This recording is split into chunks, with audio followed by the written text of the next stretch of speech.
เอาแล้วนี่ เอาเริ่มเอานับจะมีไปนี่ เนาะ ที่นี่ลอยปลายเม็ดหอดตัวนั้นฮะหอดรักลอยปลายเม็ด ส่วนนี้แล้วมันส่วนได้นี่ สบายสบายพูดลูกพ่อแซ่บพ่อ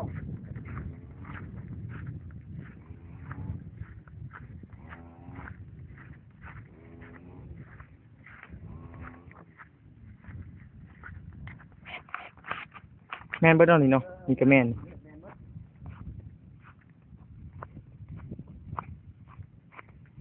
เฮ็ดจะสิเฮ็ดเบิดบ่ล่ะเฮ็ดอยู่บ่ โอ้เนี่ยเดี๋ยว สิพ่อพี่ไปได้เนาะ เอาไปบ้านมาเลย พวกนี้ได้บ่ทันไทยนี่ก็ไทยป่ะนี่แหละ แล้วป้าแล้ว ฟ้าเนาะตัวมันเป็นนี่ ป้าโอ้ยใช้กับป้ามันบ่มีน้ำตอนนี้ อืม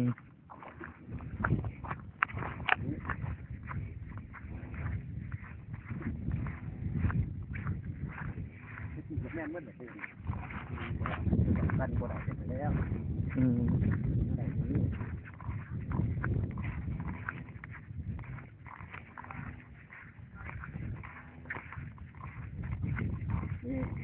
นี่เนาะชุดที่ต่อนี่เนาะ แจ้งพ่อ อืม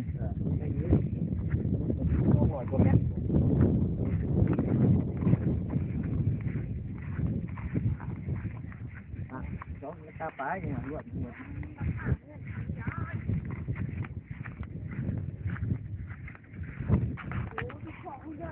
เอาดิกระพงนะ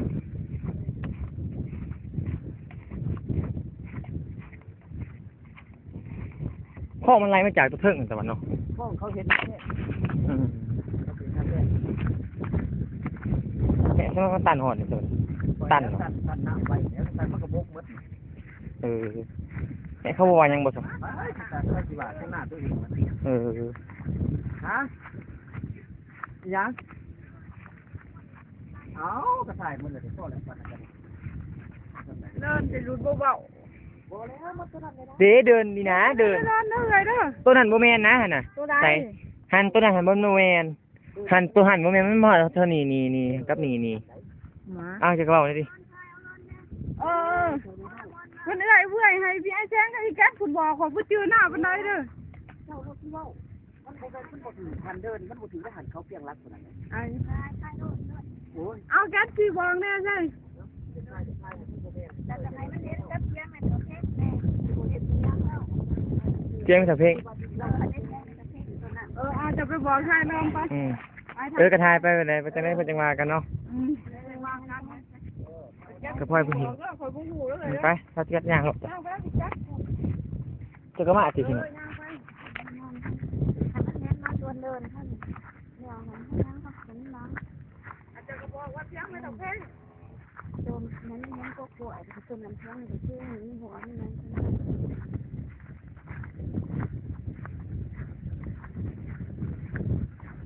นี่นะบ้าแล้วว่าฮอดนี้ฮอดหน้าตัวนี้ให้นี่วันที่ดินยังเว้ากันอีกวะนี่ เมาถึงหอดคนทั้งข้างง่ายเด้สร้างงานสร้างช่องคนดีบอกแม่นะตัวนี้มันยังนี่น้องนี่เนาะ เดินพอดีกัน เอาจะจับให้หน่อยหน่อยจะบอกจับต่างคือเด้อ เดินเนี่ยได้กับยา ฝนไปสิบอก นี่น้องแม่นเบิดน้องนี่เนาะ ห้องแม่ประตูนี่เด้ไปนี่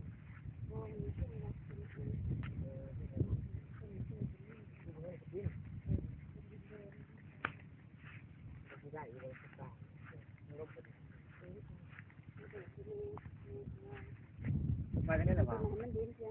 เป็นได้หรือเปล่าว่าจังได๋วะ ไอ้เที่ยงนี่สเปก ตอนนั้นเที่ยงเลย วันนั้นเที่ยงนี่สเปกคนอันวงกล้วยนี่ขอบเขตจังนี่แม่นของเจ้าเบิดลงไปนี่แม่นเบิด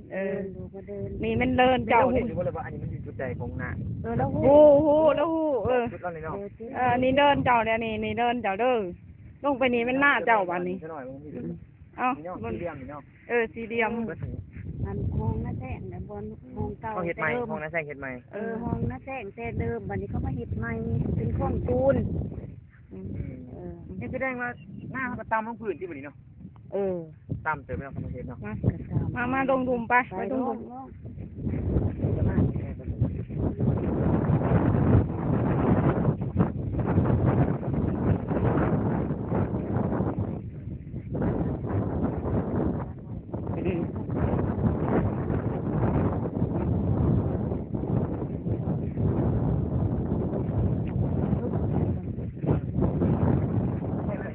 ขี่น้องมันตกใจกันน้องขี่หอดใจหอดหน้าบ่ทันหอดดินเบา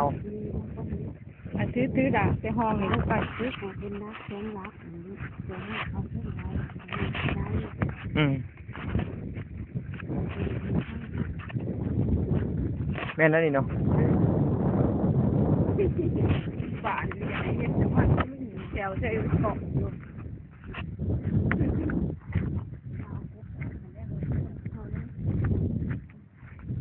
นี่ก็ซะหน่อยนี่นะ ไปพูดเบิ่ง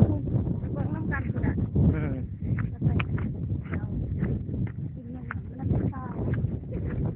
แสดงว่าเกิดมันเรียบห้องหรือเนาะดีเนาะประชาชนดีเงียบไม่จะเบิ่งครัวไปเนาะมีเบิร์ดโมเมนต์เนาะเรียบครัวไปเลยสบายเบิ่งง่าย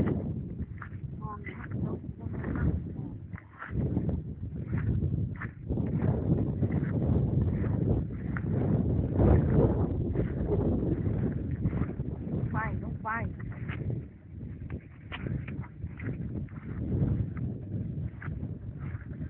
ได้ไปสุดนาทีใครเอาแต่ห่วงหมอนี่เว้ย เนาะ ไอ้เด็กในโครงการเสีย ใช่กงคำเตี้ยนี่ตาบะ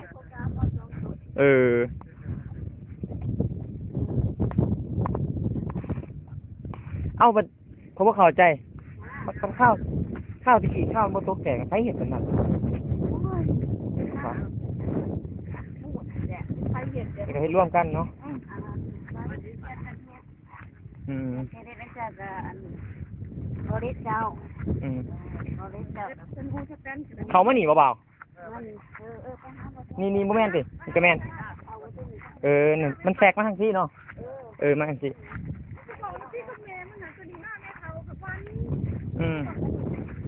อาจจะ ดีหน้าแม่เฒ่าวัน หน้าไปถาวันลงไปหอดผุนเนาะ หอดดีแล้ว อืม คนกันเลยดู อืม มีเสียงกว่าบ้านเป็นแม่เบิร์ดยางไปพูดยางก็พูดบ้าน จะเป็นรุ่น แม่เบิร์ด จะเริ่มเฮ็ดเฮิงแล้วบ่นี่ ไปหากระเฮ็ดปีนี้ ปีนี้บอกว่าจะเริ่มเฮ็ดหั่นแหละปีนี้เห็นจะเดือนใดจะเดือน4พุ่นบ่ มีบ้านเขา บัวนะเดือน6 บางเลยทุกไปเฮ็ดหน้ากับเดือนนี้แต่ว่า ก็บ้านก็อืม สิได้มาดำ โอ้กระปูเบิ่งมั้ย ไปชายเอากระปูเนี่ย เอากระปู ชายเอาหอยผูกไป หอย ก็กระแยกน้ำหมอ พักกันแห้งร้ายสิเนาะนี่เขาไม่เท่านี่แห้งร้ายตัวนี้ แม่ก็ลบเมื่อนั่งลบเมื่อปูคือปูดีกว่าสิปูเขาอยู่ตลาดเข้ามา มีลายเป็นแบบนี้ลายเป็นพูดตุ้มเหนือของมันเป็นรุ่นแม่มันแม่ก็เลยดูในบ้านเนี่ย อืม มาเห็ดหน้าบ้านน้ำเล่นหน้าบ้าน ว่าบัดปีกายซะสู้เลยเฮ็ดแล้วก็เคยเฮ็ดหน้าบ้านอยู่บ่แล้วก็หวานอยู่บ่ดำเบิดบ่ บ้านกับนี่ดำกับนี่คือกันก็ปกติ ลองเบิ่งเนาะปีนึงมันสิงามบ่ปีลองว่าดูแหละ ขัดยิ้มก็ เนาะ มันบ่อเนี้ยก็มาสาม เบน่าไม่เท่า อันนี้นะอันนี้น่าเป็นสวรรค์นอน ห่างเนี่ยนี่เขาก็มาสามใจแบบนี้เป็นเท่ากับปลาได้ แล้วก็มาสาม ตามันจะดำเอา ดำมันก็สามแล้ว อันนี้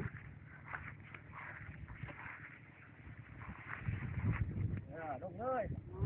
พี่เนาะลงสิ ปลาใส่โอ้โหผลบ่แก่มันน้องคนนั้นบ่ ปกติปลากินมังเงือก ได้ป่ะเสพ เนาะ เนาะ ปจากปตูสิมาอากาศเฮาหายถือก็ดุกมาเฮาดิมาปล่อยในทาน น้องจะ ใช่ตัวเดียว แม่ถามคือว่าพี่น้องพวกคนไหนจะคือ อันห้อยอันนั้นเพิ่นหันเด้อเป็นเท่าไรอยู่เฮ็ดไปหันบ้าเมื่อให้อันนั้นเป็ดกินน่ะนะ อืม อาหารเฮ็ดมาว่าได้ พั บ่ ก แม่นเนาะ อันนี้เขาเนาะ เพิ่นไทยเอาแน่ เขางามได้ กล้องจะก็ให้หูปกติสนอด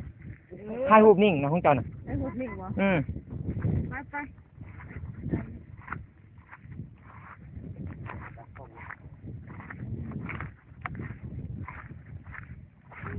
ส่วนนี้เขาไม่เท่าอ่ะมันเป็นชุดที่ใช้เล่นหน้าไม่เท่านะ แล้ว นี่เนาะ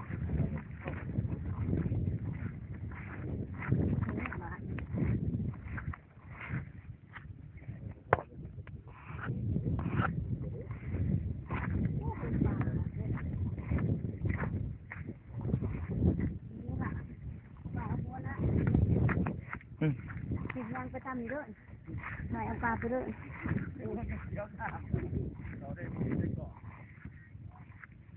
นี่เนาะ หน่อยไปหาไม่เคยคนผู้ดำเขาบอกว่าเนาะ สเก็ตด้วยนี่นะสเก็ตที่บอกแล้วแม่ที่เอาที่สบายดีเอา น้ำเอื่อยเนื้อสบายดีอยู่บ่เอื่อยอ้ายเอ้ยทางนั้นนะเงินหาทองก็ดีน้องนี่เฮ็ดไรชนะนี่แหละเฮ็ดหน้าเจ้าทำได้ปีนี่ได้ ใช้ใจแดน นี่แหละนี่แหละ ย่างเขาเอาเลยเอาปลาปลาของเขาปลาหัวหน้า อืม มันเป็นปลาหัวหน้า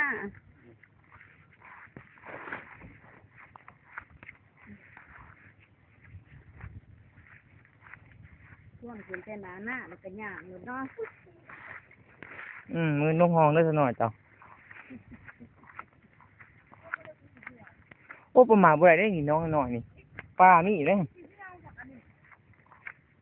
ซูมเขา แม่เขามาหัวหน้าเนาะโอเคย่างนี่แม่นมืดแหละ เนาะ สามขัวมือฮะนี่ นี่แหละมันไปนี่ไปหอดข้างกูละ หอช่างเฮา ยุดก่อนคุณจะไปจะถูกไปนี่มันเป็นปลาไปคนละจะยุดจะไปถูกเมื่อได้หน้าเขาตัวนี้ อันนี้อะไรใครไปพูดจริงฮะนี่แน่นี่แม่สื่อไม่ได้หนิอีเวนต์วันนี้ได้เที่ยงสแกนเฮ็ดบ่พูดสองอันนั้นนั่งดีๆแล้วพวกนี้รถกะอยู่เฮ็ดน้ำกันหลายคน พี่น้องเขาบ่ตินอ้ายน้องเขาบ่เจ้า แม่นพี่น้องเขาเบิ้นเนี่ยอันนี้ก็สตุ๊กเที่ยงสตุ๊กอันนี้ต่อเลนกับต่อเจ้าหั่นน่ะอันนี้มันห่วยคันหน้าเจ้าเนาะนี่ก็หน้าไม่เท่าโลดนะเอ้ยเจ้าอ้อมเจ้าอยู่ทางกลางบูเด้อนี่เจ้าหน้าเจ้าบอกได้แต่ข่อยยังบ่ฮู้ ก่อยก็ยังบ่ฮู้ก็น้อยหลายเติบเลิศน้ำมาเสียงหน้าเจ้าแก๊สได้บาดนี่ มาเพียงเนี่ยอันนั้นเด้เฮาเอื่อยเฮาอย่างได้หั่นน่ะเอื่อยในหน้าอันเจ้าค่ะเฮาอยากได้เป็นเพียงเฮาเองดิเป็นของเจ้าสาบัดอันขอเฮ็ดหั่นน่ะเพราะอะไรไปอยู่บ่อนหันมันสบายแนมเป็ดแนมไก่มันง่ายแล้วจะเอาใส่บอลไหนเอาใส่บอลเป็นดินขุนบอลเลยสิใส่โกคามาเลยบ่ เขาคอยที่เป็นผู้เฮ็ดเองคอยดอกเพียงค่ะ แต่ว่า ของเจ้าหันแล้วเขาคอยที่อยู่หันพักลงมานี่ก็พักเป็นนี่ลงไปพุ่นก็พักตัวพุ่นมันสบายนะเอ้ยเพราะว่าให้มันอันใดเผาเป็ดเผาไก่เด้มันบอลเป็ดบอลไก่สวดในเสาเพ่งห้างหันแล้วนั่งดูหันพักเขาหนามเขาเอาคนขึ้นเมื่อเขากับปลาใส่ซะหน่อยมันสบายอยู่อ่ะฮัลโหลสู้เหนื่อยเลยเด้ละบาทนี่พักผ่อนจักหน่อยที่ได้ยังไม่กินได้